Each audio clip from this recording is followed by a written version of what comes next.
Bukit Uhud, ya. Dan kita ni sebenarnya destinasi terakhir kita. Nah, kita lalu sahajalah di dua masjid lepas ni. Pertama adalah Masjid Qiblatain, masjid dua kiblat, ya, masjid dua kiblat. Ada kisah dia nanti sepanjang perjalanan ni kita boleh kongsikan. Dan yang kedua adalah Masjid Khandaq, ya, ada dua masjid yang kita akan lalu, ya. Cuma sebelum itu, macam mana dengan Bukit Uhud? Seronok, beronok-ronok, panas, ya. Dia akan rasa seronok apabila kita dapat ambil ibrah dia. Kalau kita tahu sekadar bukit pada pasir, ya, bukit saja, tak ada apa, tak ada makna. tak ada makna. Nah, tapi bila kita tahu setahun ni maknanya perjuangan Rasulullah dan para sahabat nak bawa Islam, bukan nak bawa benda lain, nak bawa Islam. Kita nak bawa juga Islam dalam keluarga kita. Kita nak didik, itu sebenarnya jihad. Bila kita belajar tentang jihad, jangan kita nampak jihad ni nak pertumpahan darah saja. Balik ni kita nak berjihad lagi. Berjihad untuk mendidik anak kita dengan pendidikan agama, ya. Seorang ibu, dia berjihad mengandung 9 bulan, melahirkan anak. Jadi sebenarnya bila dia niat berjihad, bila dia mati, Allah boleh bagi kepada dia mati syahid kalau dia niat kerana Allah Ta'ala, ya, lillah, kerana Allah Subhanahu Wa Ta'ala. Jadi apa pelajaran yang tuan-tuan dan perempuan dapat daripada Uhud ni? Gambar dia, Mesti patuh kepada arahan ketua, ya, mesti patuh pada arahan ketua. Bagus. Nak bagi hadiah ni. Tak ingat tadi ada hadiah. patutnya bagi hari Johan. Okey. Hari 4 gulu, sanding gulu. Ada sanding gulu ya. Ustaz ambil makan dah semalam. Ni ada buku. Ni buku yang saya sendiri tulis, Kak Amar jawab depan. Kita bagi dulu, hadiah ke Kak Amar. Ada 3 lagi, jangan bimbang sebelum balik hotel.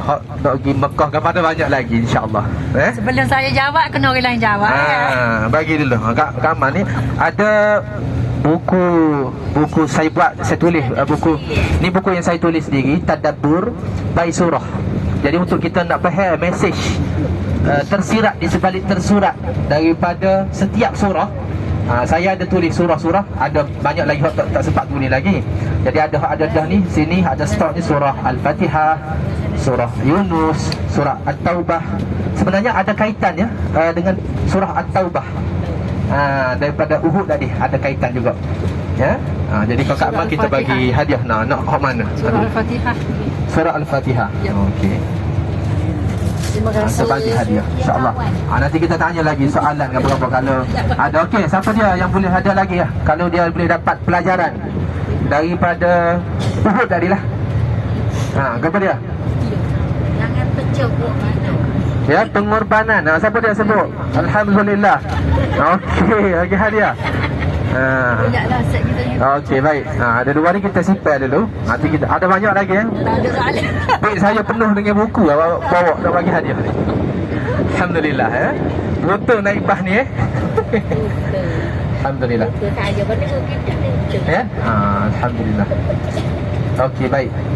Lepas ni driver kita minta tolong bagi tahu kalau sampai di masjid Qiblatain ni. Okey, apa yang dimaksudkan dengan Qiblatain? Dua kiblat. Kerana di tempat itu berlaku perpindahan arah kiblat.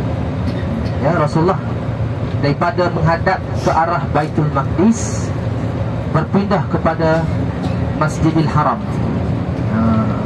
Okey, kita cerita ilmu dia dulu, fakta dia dulu, kisah dia dulu, ya. Allah SWT sebut di dalam surah Al-Baqarah, ya, qad nara taqalluba wajhika fis sama'. Allah kata, aku duduk nampakmu ni wahai Muhammad, duduk lenggok ke langit. Lenggok ke langit.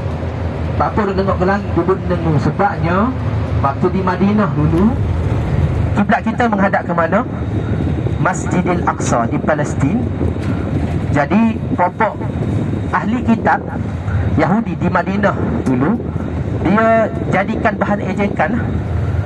Kata agama baru, tapi kiblat menghadap ke puak kita juga.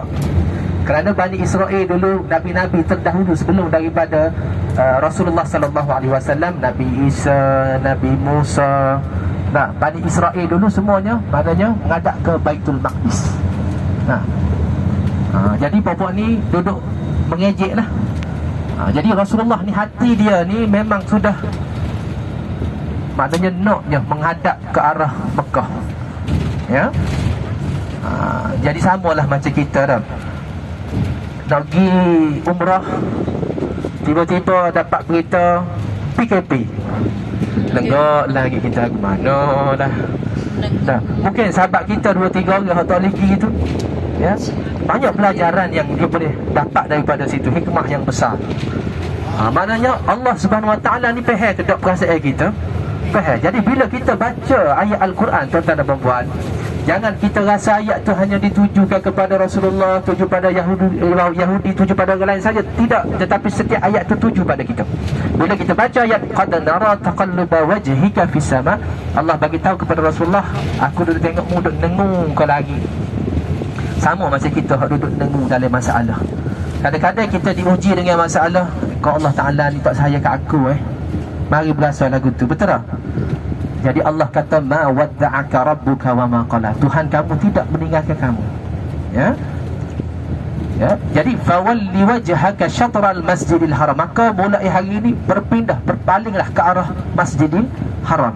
Mana Allah perintahkan untuk serta-merta waktu tu Rasulullah tengah solat, perintah beralih arah kiblat daripada arah kiblat Masjidil Aqsa serentak berubah ke arah Masjidil Haram.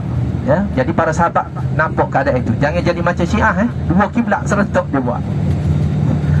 Jadi apa sebenarnya yang kita boleh belajar hikmah daripada perpindahan arah kiblat ni sebenarnya?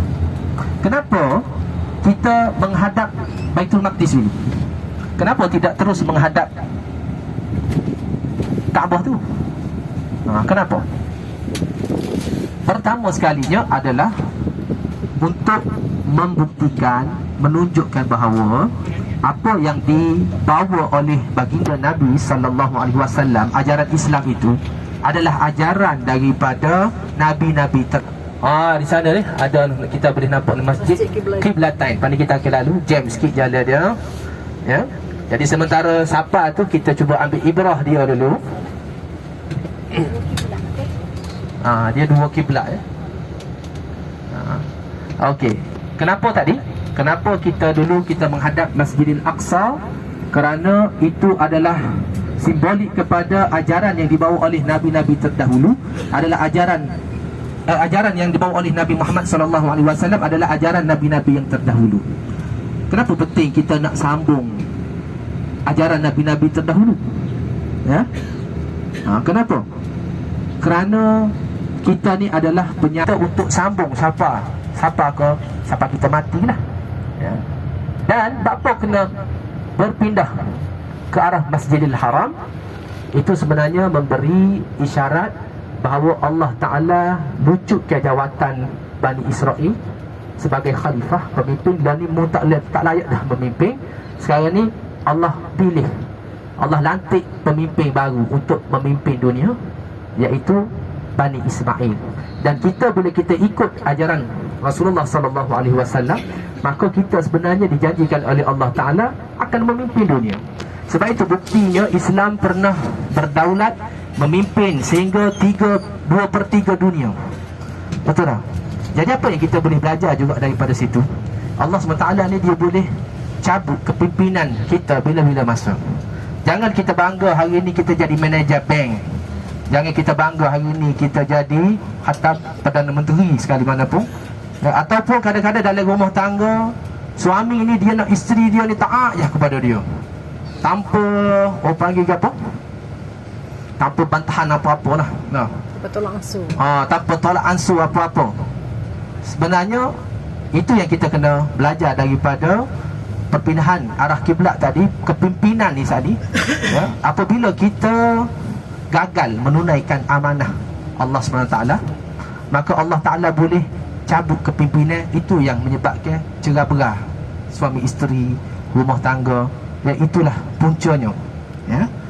Jadi benda-benda macam ni kita kena muhasabah, supaya tidak berlaku pada kita. Kalau ada orang yang berlaku diuji dengan begitu, maka dia perlu ambil muhasabah. Kadang-kadang tidak dia salah, orang lain salah, tapi nak katanya, ya kalau dah suami contohnya, tanggungjawab dia apa? Tanggungjawab dia mesti memberi nafkah kepada isteri dia. Nah, nafkah zahir, nafkah batin, semua nafkah lah. Tapi dia tengok isteri dia ni kaya, tak payahlah aku bagi nafkah sebab dia kaya dah. Jadi dia pun tak bagi. Dia rasa tak apalah sebab bini pun tak kira. Ya. Tapi apa yang berlaku? Sampai satu ketika baik, okeylah. Juruh belaka, beres, sayang. Tapi bila balah, melayang. Bagus ni, kena pergi buku ni. Okey, apa lagi pula? Kerana apa, banyak lagi hadiah. Orang. Sampai kita berhenti ke tak berhenti? Tak berhenti, jadi boleh ambil. Kita akan jalan terus. Tutup pun tak boleh nak masuk juga. Cuba kita boleh ambil ibrah lah daripada Qiblatain, dua kiblat. Berlaku dua kiblat. Baik. Jadi bila berpaling arah kiblat tadi, agak-agaknya ahli kitab ni sebab tadi berpaling ke arah Masjidil Aqsa, dia duduk perli Nabi. Bila berpaling ke Masjidil Haram, dia gembira ke dia sedih? Dia gembira ke dia benci? Boleh bagi hadiah pula ni. Dia gembira ke dia tak say? Ya? Sebab ramai jawab tak boleh nak lagi. Apa? Semula. Kena cari soalan lain pula lah. Dia soalan tak boleh sama.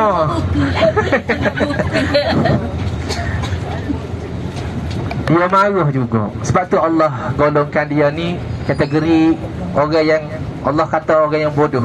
Sayaqulu sufaha'u minan nasi ma wallahum an qiblatihim allati kanu 'alaiha. Ya, berkata orang-orang bodoh ni merujuk kepada ahli kitab ni. Ya,